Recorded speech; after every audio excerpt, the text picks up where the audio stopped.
This talk is about the Pyongyang gas project.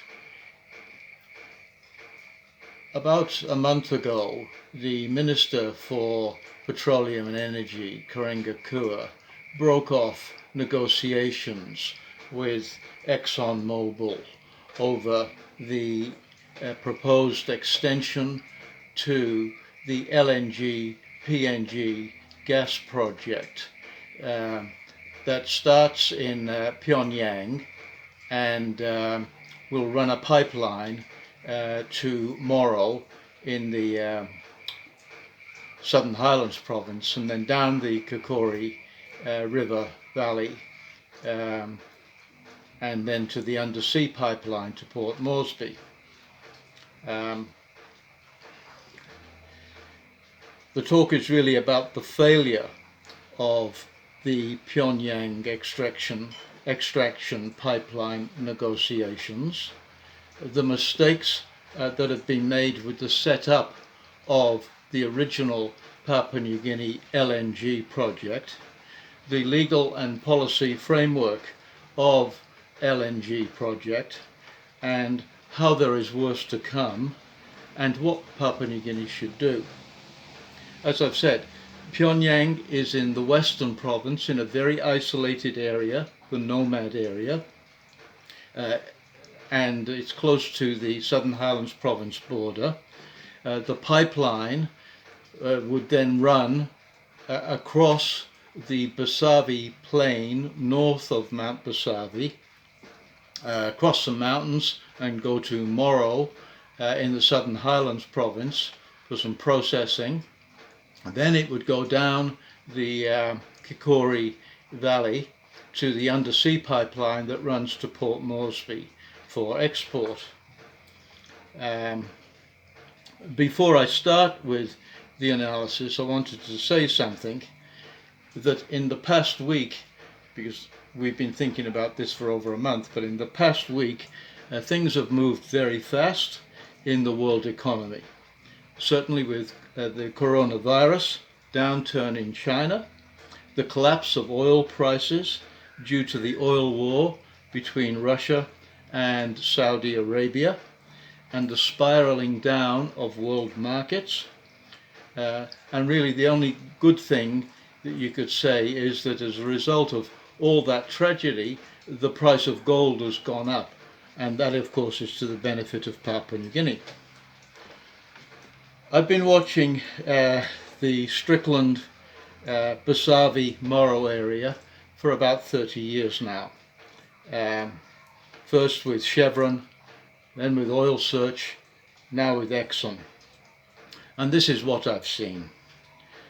Mount Basavi, which is in the middle of this area we're talking about, is an environmental icon. It's a collapsed ancient volcano of high biodiversity priority.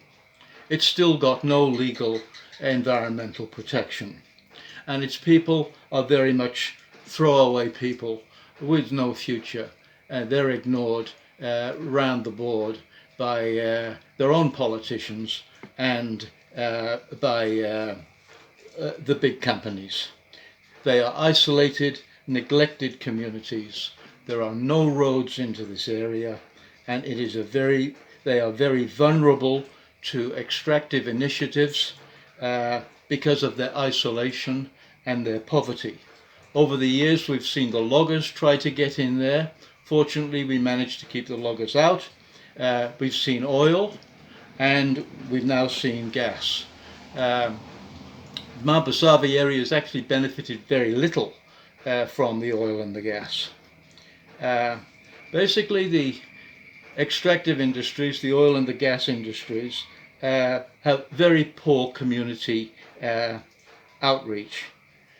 Certainly our experience a couple of years back when we started to know what was going on and we tried to contact them is neither Exxon nor Oil Search responded to emails.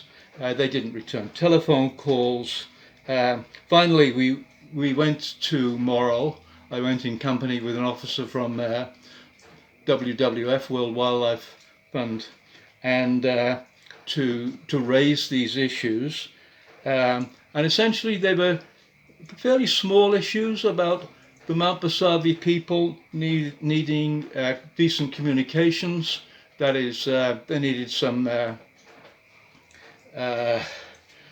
internet poles being put up. They needed regular air services, and they needed network. And their main concerns in there was health, extracting people, particularly women, who were sick on a regular basis. There was a worry that once the pipeline started, a lot of outsiders would come in and they would have law and order problems, and of course there's no police there at all. So it was very difficult in the past to deal with the extractive companies, and that things didn't look good. And I don't think they've improved from what I can see at the moment. Overall, it is hard to understand what has happened with Pyongyang and what will happen, because many things are kept secret. There is very little official information available on what is happening, and ordinary people are kept completely in the dark, or they are misled. The websites that are available tell us very little in terms of hard commercial information. In glowing but misleading terms, the Extractive Industries Review, and I'll talk about that a bit later, for 2018 says, and it's talking generally about Papua New Guinea now, the extractive sector contributed significantly to nominal GDP growth in 2018, despite of a decrease in total output from 2017. High commodity prices and a weaker Papua New Guinea currency helped extractive businesses generate more revenue from less total output. And here's the cruncher. The extractive industries also make up the majority of Papua New Guinea's exports. And the commencement of the PNG LNG project has been the primary driver of GDP growth in recent years. And here's another one. The extractive sector contributes a smaller proportion of the stock measure of nominal GDP, government revenue and employment.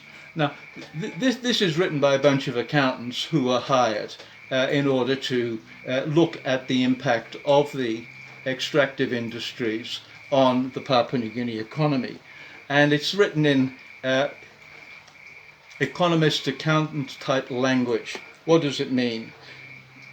The extractives, LNG, etc., mining, contribute 90% of Papua New Guinea's exports, but the government only collects from that less than 10% of value.